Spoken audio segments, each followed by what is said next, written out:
Hello everyone, welcome to MBBS classes. Myself Dr. Hanifa. Today in this video I'll be talking on otitis externa. Otitis externa, it is an inflammatory disorder of the external ear canal, and typically in most of the patients the inflammation is due to infectious cause, and it is a painful condition of the ear. This is a disease of the external ear, but the presentation of the otitis externa is varied, as you can see from these clinical pictures. So you can see here each and every clinical picture is different from one another. The otitis externa is classified in a variety of ways. It can be classified on the basis of area of involvement, on the basis of etiology, and on the basis of onset of the disease. If we classify the otitis externa on the basis of area of involvement, it may be localized, where it is called as furunculosis. It can be a diffuse otitis externa, which is mostly due to the otological causes and dermatological causes. And the third variety is the malignant necrotizing otitis externa. Classification of otitis externa on the basis of etiology is mainly infective and reactive. Among the infective causes, the etiology is bacterial, which is the most common. Next is the fungal etiology and viral etiology in some of the cases. Among the reactive causes of otitis externa, it can be due to eczema and seborrheic dermatitis. Then, on the basis of onset of the disease, it may be acute and chronic. Acute is mostly in cases of bacterial and the fungal etiology, and chronic type of otitis externa, it can be due to dermatological conditions mainly like contact dermatitis, psoriasis, allergic and granular otitis externa. Now let us see some of the predisposing factors which leads to the inflammation of the external auditory canal. It can be the environment, like it is found mostly in the warm and the humid environment. Then if there is some obstruction of the external auditory canal, like anatomical obstructions, like if there is an impacted earwax, exostosis or stenosis of the ear canal. Then the another important cause is trauma. The trauma, it is seen that if there is an ill-fitting hearing aids, it can lead to otitis externa, or if the trauma is self-inflicted due to the repeated habit of ear cleaning. Then the trauma can also be caused by iatrogenic cause, which can happen during the syringing or during the manual instrumentation for the removal of foreign bodies, for the removal of wax. Then the next predisposing factor may be the swimming. So when you are taking a history of a otitis externa, then take you must take history so as to rule out these predisposing factors. Now let us see the pathogenesis of the bacterial otitis externa. Remember, bacterial otitis externa, it is the most common cause of the acute otitis externa, and the initiating event is mostly due to the abrogation of the hydrophobic ceruminous coating of the external ear. So if you remember from the class on the ear wax or the cerumen, the wax has the protective function for the external auditory canal.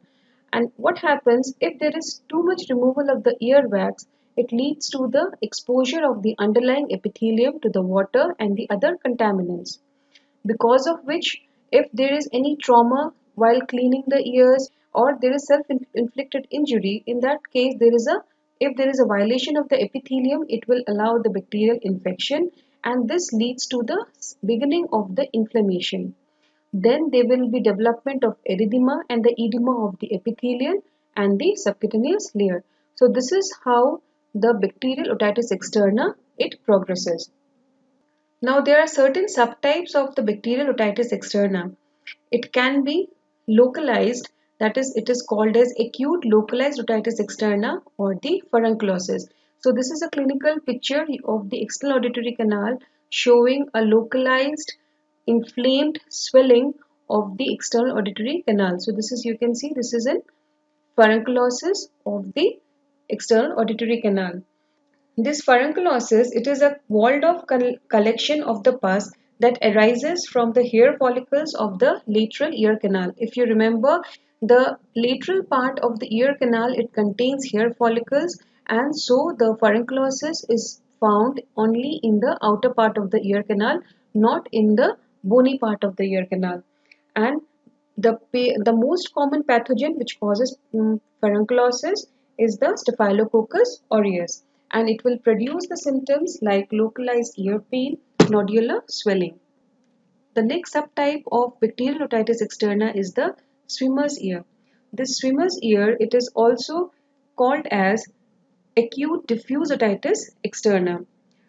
So this is a clinical picture of the swimmer's ear. You can see here the external auditory canal is inflamed and there is a serous type of discharge oozing out from the external auditory canal. The causative organism of the swimmer's ear in most of the cases is the Pseudomonas. There will be a positive history of the prolonged water exposure as in swimming or due to the trauma to the ear. The presenting symptom of swimmer's ear is mainly the hearing loss, itching, and the pain in the ear. And the reason behind the development of swimmer's ear is that due to the repeated water exposure, it is seen that there is a shift in the flora of the external ear from the gram positive to the gram negative. So, the Pseudomonas is a gram negative bacteria and it is mainly responsible for the acute diffuse otitis externa. The third variety of bacterial otitis externa in very rare cases can be malignant otitis externa. It is also called as necrotizing otitis externa. Don't go by the name, it is not the malignancy. It is called so because it is invasive form of bacterial infection and it is most commonly caused again by the Pseudomonas. The reason it is called as malignant because it causes invasive type of disease, it causes necrosis of the external auditory canal and involves the bone of the external auditory canal. It is mainly seen in the immunocompromised patients like uncontrolled diabetes and the acquired immunodeficiency syndrome. Now let us see the pathogenesis of the fungal otitis externa. Remember, in ear, most of the fungus which are found in the ear, they are saprophytic. That means it feeds off the other materials. The two varieties of the fungus which are responsible for the development of fungal otitis externa are the Candida species and the Aspergillus species. And the main reason for the development of fungal otitis externa is usually due to it is seen after the treatment of bacterial infections of the ear canal and it is seen after the prolonged use of antibacterial ear drops. So you have to take a history of whether there was any history of using any sort of ear drops. Now let us see the macroscopic features which will help you to differentiate between these two species. But it may not be in every case. So if you see here in this figure 1, it is a classical picture of otomycosis due to Candida species because the Candida species when they cause otitis externa it appears like curd like material or it is cheesy white debris you can see and whitish fungal colonies. So this is typical of the Candida species. The Candida, it causes superficial infection of the ear canal and especially it is a problem in people those who are using hearing aids. And it is seen that the candidal infection, it causes greater edema in comparison to the Aspergillus species. So this is an otoscopic picture of the fungal infection of the Aspergillus etiology. What happens in cases of aspergillosis? It is characterized by the moist inflammation of the deep part of the external auditory canal. If you see here, there is an edema here in the candida, but here the canal wall it is appearing to be moist. Moreover, the lumen of the ear canal is filled with the large sheets of keratin with the typical characteristic wet newspaper or wet tissue paper appearance. So it looks like as if a tissue paper is wet and it is put in the ear. So this is how you can differentiate in some of the cases between the otomycosis due to candida and due to aspergillus. The main clinical presentation of the fungal otitis externa is pruritus. Unlike in bacterial, it is mainly the pain in the ear. Now let us see the pathogenesis of the viral otitis externa. In herpes zoster oticus, the certain sites where you may get the vesicles are the auricle, external auditory canal and the lateral surface of the tympanic membrane. For details on the herpes zoster oticus, you please go through the separate video on herpes zoster oticus. Now let us see the etiologies of the chronic otitis externa. So etiologies, for easy remembering, it can be allergic, and allergy is mostly, it is seen the reactions to the topical agents, sometimes the topical eardrops, and they manifest as maculopapular eruptions on the skin of the conchal and the ear canal. The next variety of the chronic otitis externa can be due to the contact dermatitis. There can be reaction to the hairspray, shampoo, any sort of hair dye, or use of any hearing aid molds. So if you are getting any patients of otitis externa that is persisting for the longer duration of time, do take a history of any change in the use of these agents. Then the next category of chronic otitis externa can be due to the dermatological conditions like psoriasis and the systemic dermatitis such as seborrhea. And the seborrheic dermatitis can involve the ear canal. What happens in these cases? There is a hyperkeratosis and the lichenification of the ear canal skin. Then the last variety, sometimes very rarely, is the granular otitis externa, which is a chronic infection of fungal or bacterial etiology. So if you see here, the first three categories, they are non-infective, but the granular otitis externa is the cause due to the infection, and it manifests as granulation and excoriation. If we see the microbiology of the otitis externa, it is bacterial, the most common, and it may be fungal. So among the bacterial, some of the common bacteria which causes the otitis externa are the Pseudomonas, Staphylococcus epidermidis, it can be Staphylococcus aureus, Streptococcus, and sometimes gram-negative rods. Fungal is due to Aspergillus and the Candida species. Now let's see the clinical presentation of the otitis externa. They may present as the pain in the ear or the earache. Earache is mainly seen in the bacterial otitis externa, but you may find this in the fungal etiology also. The pain is mainly severe in character. The next presenting symptom may be itching in the ear, and the itching is mainly a feature of fungal and the chronic otitis externa. The third is the otorrhea or the ear discharge, which is again common in the bacterial infection, but you may sometimes get in the allergic otitis externa, that is a chronic otitis externa. Then they may also present as oral fullness and the decreased hearing. The decreased hearing is generally due to the accumulation of the debris in the ear canal and due to the edema of the external auditory canal. Now let us see some of the classical otoscopic findings of the otitis externa. In bacterial otitis externa, if you see here this clinical picture, they appear as erythematous and edematous canal wall with the purulent ear discharge and the squamous debris. So if you see here, you can see here a furuncle is there and there is a discharge oozing out from the furuncle. Then in cases of fungal otitis externa, you may get slight erythema of the canal wall, and the candida we have seen, it appears like white, cheesy or curd-like debris in the ear canal. Then aspergillus, it has a typical wet newspaper look. In cases of allergic or the contact dermatitis, the you will get a thickened erythematous canal wall. If you can appreciate, the external canal wall is thickened and there is some scaling of the skin of near the tragus. The next is the finding of granulation tissue over the tympanic membrane or in the canal. It, it points towards the chronic infection due to the bacteria or due to the fungus. So, in otitis externa, the otoscopic examination is enough for the diagnosis. That's why investigations are very rarely needed since the clinical diagnosis is enough. But sometimes we need to take the help of some investigations like microbiological investigations where the pus is sent for culture in sensitivity and fungal culture. Especially it is advised in cases of persistent or refractive otitis externa. The next is in very rare cases Biopsy should be undertaken in cases of presumed otitis externa who are not responding to the appropriate antimicrobial therapy.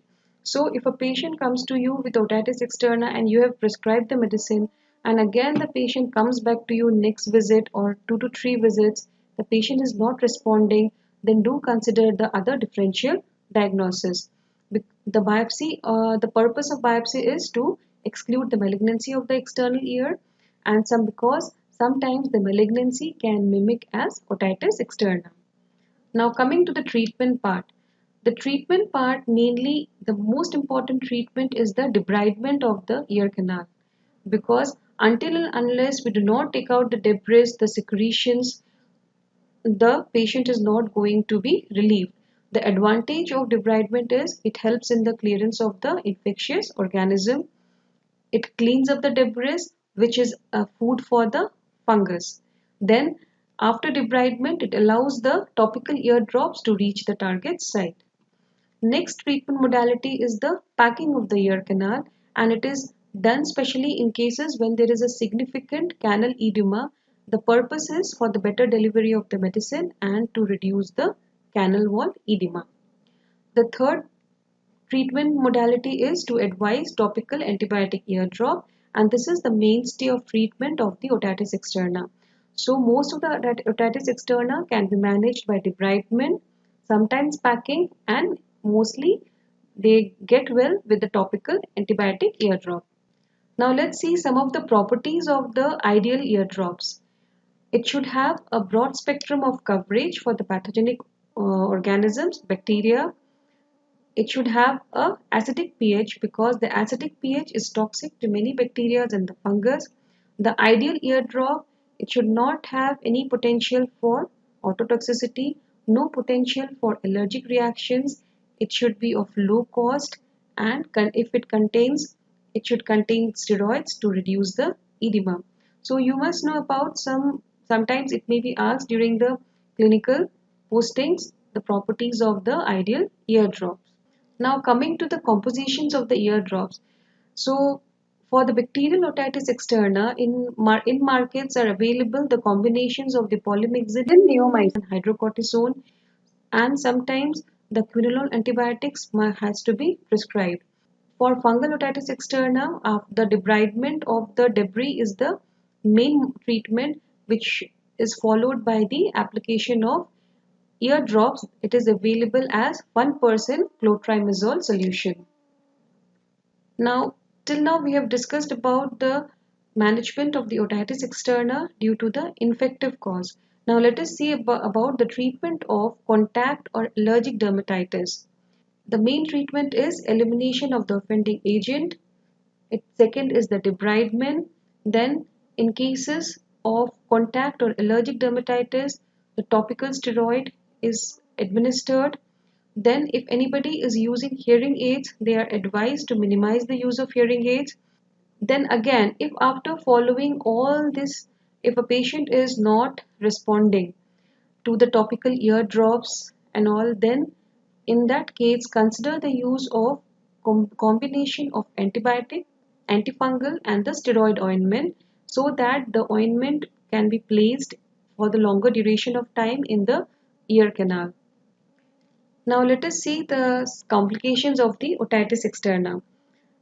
Sometimes the otitis externa can lead to cellulitis, perichondritis, that is the inflammation of the perichondrium, and chondritis, that is the inflammation of the ear cartilage.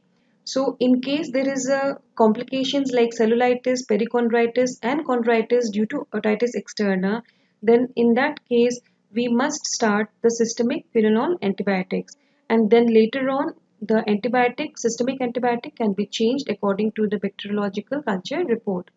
Then another complication of the otitis externa can be the medial canal fibrosis, which is the end stage for the chronic otitis externa.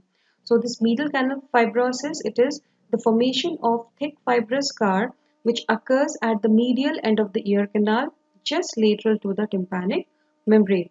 So in this video, we have covered an overview of the otitis externa.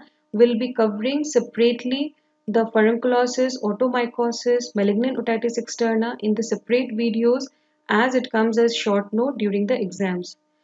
With this, I come to an end of this video. Thank you for watching this video.